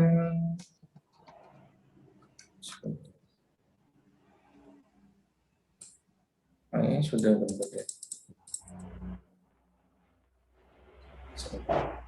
Penyelesaian paten. Kayaknya yang ini kan harus ada ini toh. Penyelesaian patennya kan masuk sini toh. Jurnalnya berarti nanti patennya berarti kan other expense, paten, yang kita amortisasinya kan 19.800 kan. Iya. Sebentar ini, sorry.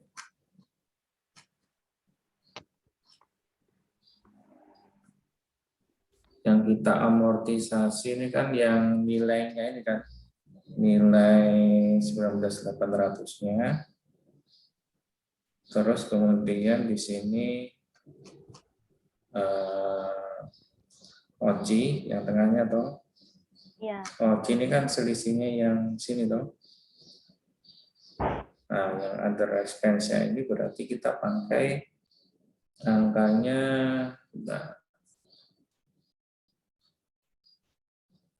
salah.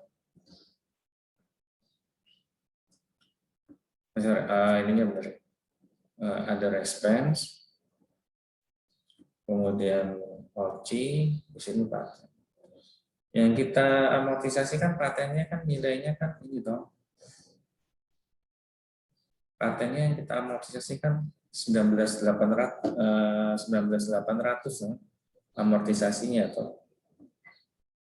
Ini yang 19.800. Kemudian ada penyesuaian patennya karena selisih kursnya 3.800.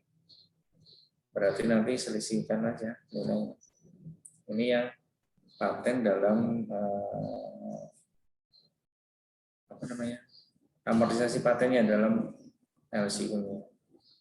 Diselisihkan aja. Di buku gitu aja toh, selisihnya aja toh.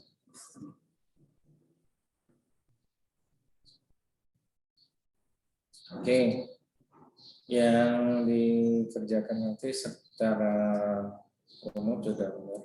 Di sini kan pola dia beli kepemilikan solar. Induknya adalah pola, dia menggunakan mata uangnya adalah SCU, local currency unit. Sedangkan anak perusahaannya itu adalah solar, di mana dia menggunakan rupiah. Kemudian di soal sudah dinyatakan bahwa mata uang fungsional itu adalah SCU, sedangkan di mana adalah rupiah. Karena beda ini, makanya kita menggunakan translasi. Oke, translasinya udah oke. Tadi kertas kerjanya sudah oke.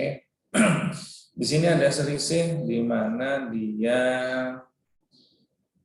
ini ya, debitnya lebih kecil dari kredit, makanya dia ada equity adjustment, dia investasinya dia harusnya berkurang. Berarti nanti jurnal yang di bawah ini kebalik harus. Nilai investasinya nanti harusnya berkurang. Berarti jurnalnya AOC pada investment US pada NCI equity. Karena nilainya kan debitnya kurang toh, berarti kan dia loss. Oke, berikutnya,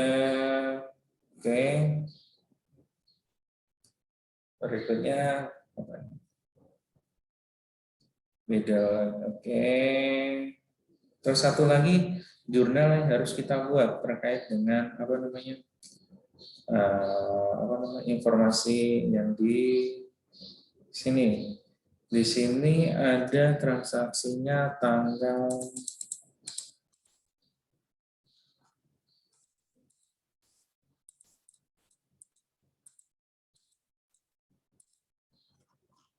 di sini di soal bahwa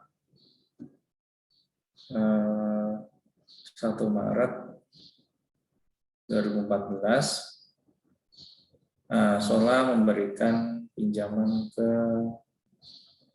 Pola. Berarti nanti ini harus kita eliminasi juga kan pinjamannya toh. Jadi kan eliminasinya akan payable pada account receivable nanti. Senilai nilai pinjaman. Oke. Kita lanjut saja.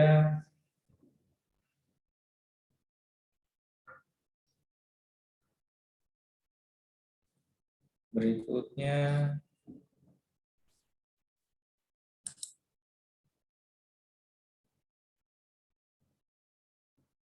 Mikael.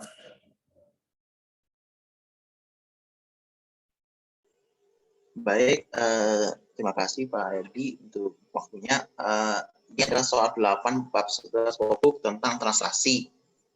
Jadi Pablo ini adalah perusahaan otomotif dari Amerika mengakuisisi 80% PT BP Merah Warnanya, sebuah perusahaan perakitan mobil Indonesia dengan biaya investasi 100 juta dolar. Akuisisi ini dilakukan pada tahun 2012. Ekuitas PT BB pada saat akuisisi terdiri dari modal saham 540 miliar dan saldo laba 270 miliar. Mungkin bisa diturunkan Pak ke soal yang apa? Oke. Soal A di bawah Pak. A di bawahnya.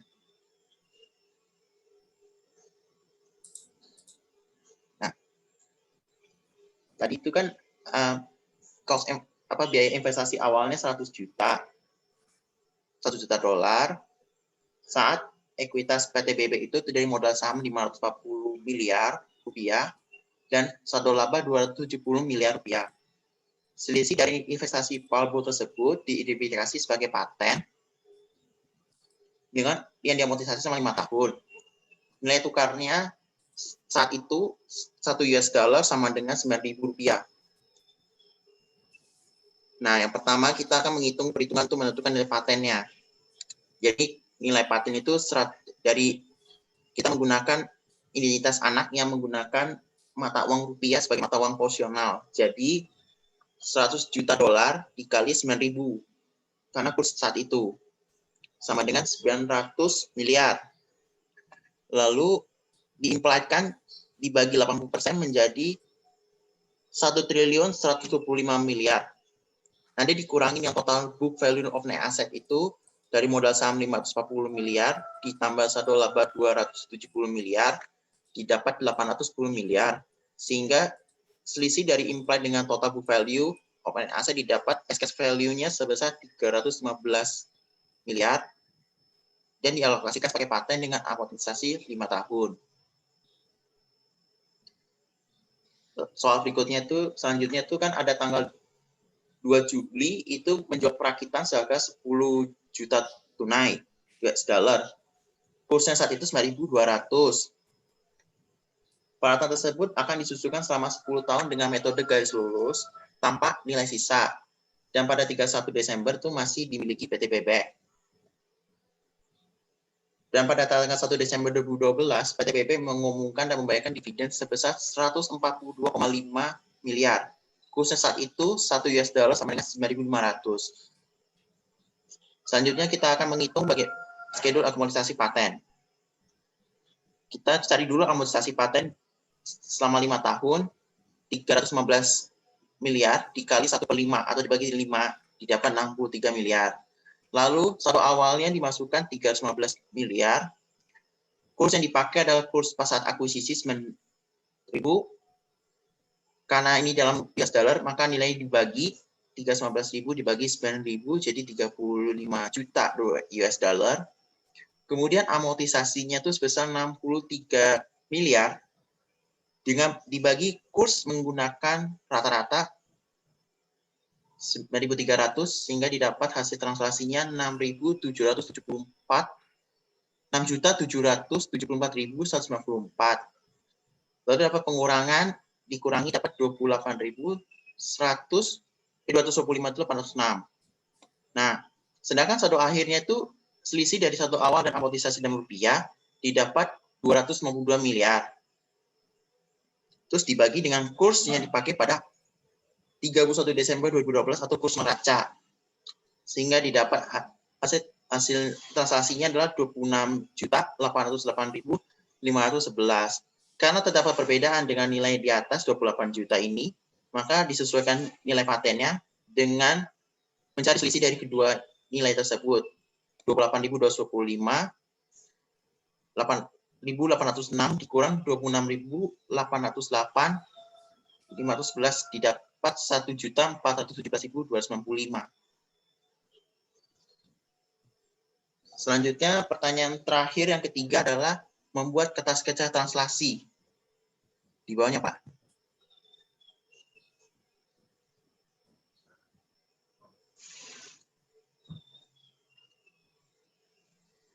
Untuk kerja translasi itu terdiri dari debit itu cash, account receivable, inventory, ada current asset, land, building, dan equipment itu menggunakan kurs neraca. sebesar 9.400. Sehingga dihitung masing-masing nilai komponen dan rupiah dibagi dengan kurs tersebut sehingga didapat nilai masing-masing akun. Kecuali untuk akun cash diketahui soal menggunakan pembulatan menjadi 8.780.000. Lalu untuk cost of sales, depreciation expense building, depreciation expense equipment, dan other expense itu menggunakan kurs rata-rata. Jadi nilai masing-masing komponen dalam rupiah, komponen akun dalam rupiah dibagi dengan kurs rata-rata diperoleh masing-masing nilai sekian setiap akunnya. Dan dividen sebesar sekian 142 miliar itu dibagi kurs menggunakan kurs historical rate atau kurs saat terjadinya dividen, yaitu sebesar 9.500, sehingga didapat dalam US dollar-nya 15 juta. Semua komponen ini dijumlahkan menjadi 186.361.898 dolar. Jika dalam di debit dan rupiah itu sesuai dengan diketahui soal. Dan sisi kreditnya dulu, Pak. Sisi kredit itu terdiri dari accounts payable dan other liabilities itu menggunakan kurs current rate atau kurs neraca di akhir tahun. Begitu juga dengan akumulasi depresiasinya. Sehingga setiap komponen akun dibagi dengan itu didapat sekian. Dan untuk capital stock dan capital earning menggunakan kurs historical rate saat akuisisi sebesar 9.000 dan sales menggunakan kurs rata-rata 9.300 dibagi jadi dapat nilai sekian sehingga total kreditnya adalah sama seperti total debit dalam rupiah, namun terdapat perbedaan dengan nilai dolarnya. Di sini di dalam kredit dalam dolar itu 190.589.362. Terjadi perbedaan dengan debit sebesar 186 juta sekian. Sehingga mencari selisih dari kredit dan debit itu didapat equity adjustment-nya loss sebesar 4.227.504 dolar. Sekian, Ganti.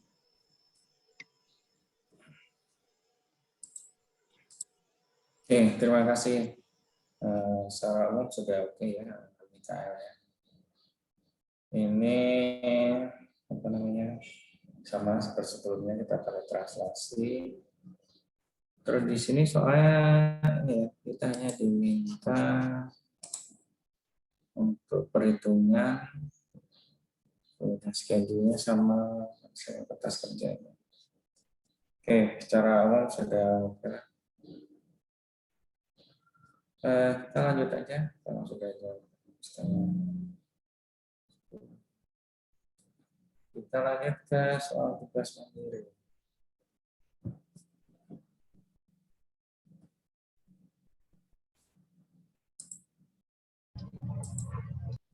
Mila. Ya, Pak. Saya bacakan soalnya dulu ya, Pak. PT PKN, sebuah perusahaan Indonesia, membeli 80% kepemilikan dari Wombata Company, sebuah perusahaan dari Republik Wakanda. Biaya investasi sebesar 1.710 juta untuk membeli kepemilikan di Wombata.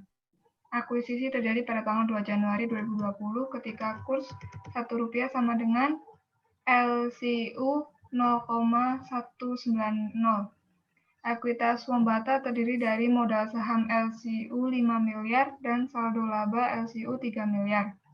Wombata menggunakan mata uang fungsional LCU atau Local Currency Unit.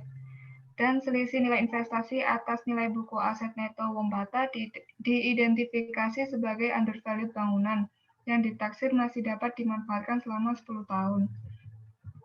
Lalu pada tanggal 6 Juli 2020, PKN memberikan pinjaman kepada Wombata sebesar 333 juta rupiah setara dengan LCU 1,8 miliar ketika nilai tukar rupiah terhadap LCU Wakanda adalah 0,185 rupiah. Pinjaman tersebut didenominasikan dalam rupiah. Jadi yang pertama membuat kertas kerja translasi, yaitu cash, AR, dan cash, AR, inventory, land, building, equipment menggunakan kurs rata-rata kurs pada tanggal neraca. Dikali ini di soalnya kan ditranslasi ke US, tapi di keterangan soalnya ini pakai rupiah, jadi saya asumsi pakai rupiah, Pak. Ya benar, pakai rupiah, kan induknya kan di Indonesia toh. Iya. Lalu cost of sales, exchange loss, dan operating expense menggunakan kurs rata-rata. Lalu dividen menggunakan kurs saat pembayaran dividen. Totalnya adalah 3.121.250.000. Lalu di sisi kredit ada account payable, other liabilities, dan payable to PKN menggunakan kurs pada tanggal neraca. Lalu capital stock, return earning, dan sales menggunakan kurs pada saat akuisisi. Total kreditnya ada 3.206.000.000. Sebentar. Ini capital stock sama return earning ininya beda kursnya. Oh, salah tulis saya, Pak. Oke ya. Berarti Iya, sudah ini harusnya 90 ya. Iya. Oke. Oh, yang sales ini menggunakan kurs rata-rata, Pak. Maaf. Ya. Rata-rata. Oke. Lalu totalnya ada 3.206.000.000. Selisih antara debit dan kredit minus 84.750.000. Lalu jurnalnya karena dia minus, jadi equity investment equity adjustment pada equity investment in Mombata sebesar 84.750.000 dikali 80%. Jadi 67.800.000. Lalu yang kedua menghitung excess value, yaitu menghitung excess value dengan nilai investasi yang dihitung dengan 100% dikali 1.710.000.000 per 80% dibagi 0,190. Hasilnya 11.250.000.000. Lalu dikurangi nilai ekuitas Mombata saat akuisisi, yaitu 8 miliar, yaitu 5 juta ditambah 3 miliar, selisih nilainya 3.250.000.000. Nah, selisih nilai ini masuk ke building yang diamortisasi dalam saldo awal LCU, yaitu 3.250.000.000 dikali kursnya 0,190 menjadi 617.500.000. Lalu amortisasinya ke building yang memiliki masa 10 tahun, yaitu dibagi 10 menjadi 325 juta, dikali 0,185 menjadi 60.125.000. Lalu ada saldo akhir 2.925.000.000 dikali 0,180 menjadi 526.500.000. Selisihnya menjadi penyesuaian building 30.875.000. Yaitu jurnalnya other expenses 60.125.000 pada equity adjustment 30.875.000 dan building 29.250.000. Lalu memasukkan hasil translasi ke kertas kerja konsolidasi di bawahnya, Pak. ke bawah lagi. Nah, ini dimasukkan ke hasil translasi tadi dimasukkan ke kertas kerja konsolidasi di bagian membata, lalu melengkapi melengkapi kolom yang bertanda titik-titik. Itu saya mengisinya dari bawah, dari retain earning. Sebentar, Pak.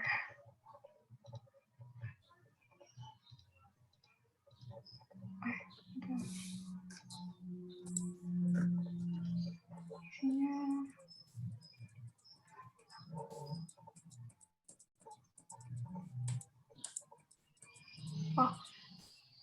Oh ya, jadi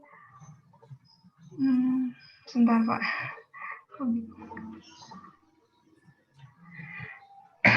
Ya, jadi saya mengisi titik-titiknya dari bawah, total liabilities dan equities, yaitu di totalnya ada 4.386.620.000. Itu nanti sama dengan total aset yang nanti bisa diisi di titik-titiknya cash. Lalu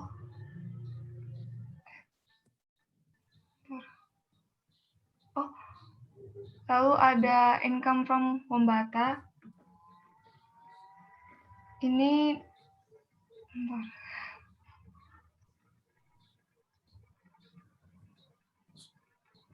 Ya. Lalu ada income from membata, ini saya menghitungnya ada di bawahnya, Pak. Di halaman selanjutnya.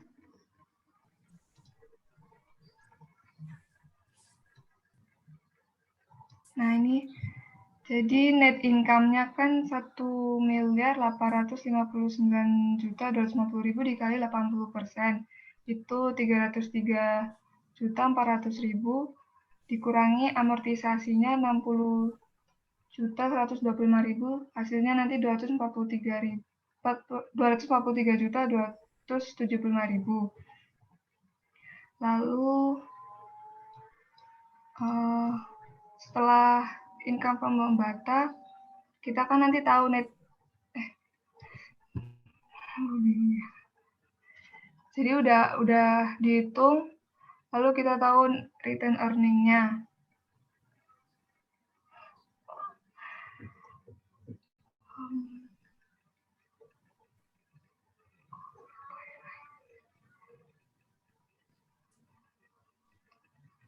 Return earning-nya ini net income. Jadi kan udah tahu income from membatanya, terus dihitung ketemu net income-nya, lalu nanti ketemu return earning-nya. Terus udah ketemu return earning-nya, nanti diisi di balance sheet yang bawah, yang return earning yang bawah, nanti ketemu cash-nya.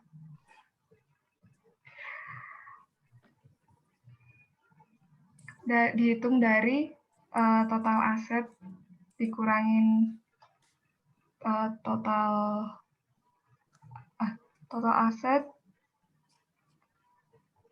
nanti ketemu cash-nya 1.053.720.000. Langsung ke jurnal eliminasi di bawahnya, Pak.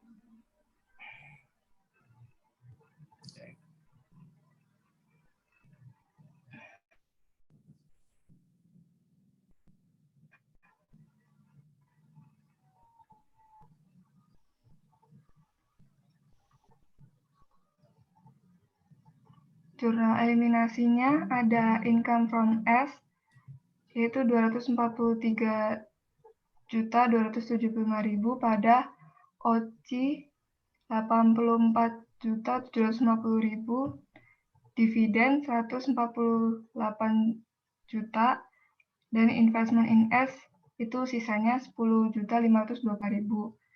Lalu ada NCI expense 63.825.000. Ini dari sebentar.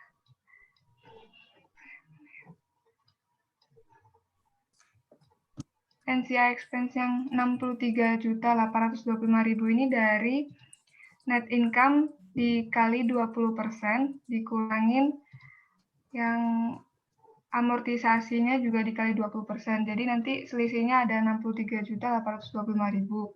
Lalu ada OC 30.875.000 pada dividen S NCI 29.600.000 dan NCI 65.100.000. Lalu ada capital stock yaitu 950 juta, ada dan RE 764.250.000, building 617.500.000 pada investment in S. Agak ke bawah, tolong Pak. Investment in S 1.865.400.000 dan NCI 466.350.000. Lalu ada amortisasi expense pada building sebesar 60.125.000 dan building 30.875.000 pada investment in S 24.700.000 dan NCI 6.175.000. Sekian Pak, terima kasih. Oke, terima kasih. Mila.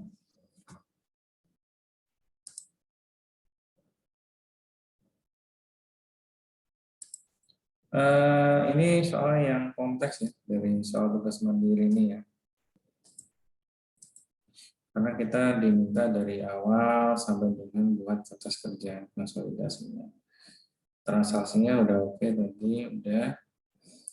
Adjustment-nya ini tadi jurnalnya oke, adjustment oke. Perhitungan saldo akhir excess value-nya udah oke. Kemudian saya nggak tahu ya apa namanya, worksheet-nya sudah benar apa belum. Cuman di sini ada yang ketinggalan. Di soalnya kan diinformasikan bahwa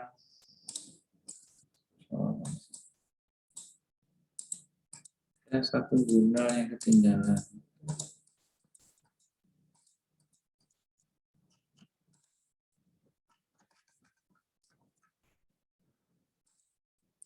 Itu di soal dinyatakan bahwa pada tanggal 6 Juli 2020 PKM memberikan pinjaman ke Wombata sebesar 333 juta. Berarti nanti ditambahkan ya jurnalnya advance to Wombata sama advance for PKM, jadi nanti saling mengeliminasi nilainya. Advance payable sama non-receivable-nya.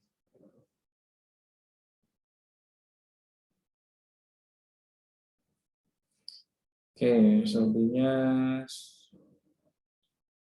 sebentar, 243. Oke. Yang saya bingung di sini eliminasi kok ada OC ya di sini ya. Itu equity investment yang awalnya Pak. Di atasnya kan sudah ada kan jurnalnya toh. Oh, Biasanya sudah ada jurnalnya kan. Ini toh 67.800 ini toh. Oh iya. Oke, nggak apa-apa. Maaf Pak. Oke, yang lain sudah oke secara umum udah oke. Kalau bagi saya yang penting teman-teman konsepnya sudah.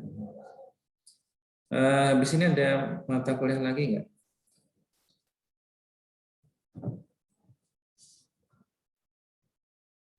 Ada kuliah lagi nggak hari ini? Tidak ada, Pak. Nggak ada. Sebenarnya sudah saya buat soal kuisnya. Cuman udah pada nggak konsen ya. Iya Pak, udah. Sama kayak saya, jadi 2 jam udah nggak konsen Iya. lagi. Jadi kemarin sama seperti kelas kemarin, jadi kan sebenarnya udah saya buatkan soalnya buat kuisnya. Cuman ini kan lagi puasa juga, lagi bentar nggak konsen lah kerjanya siang-siang. Kemarin saya sampaikan gini, jadi ini teman-teman hari Sabtu ada kuliah lagi nggak hari Sabtu?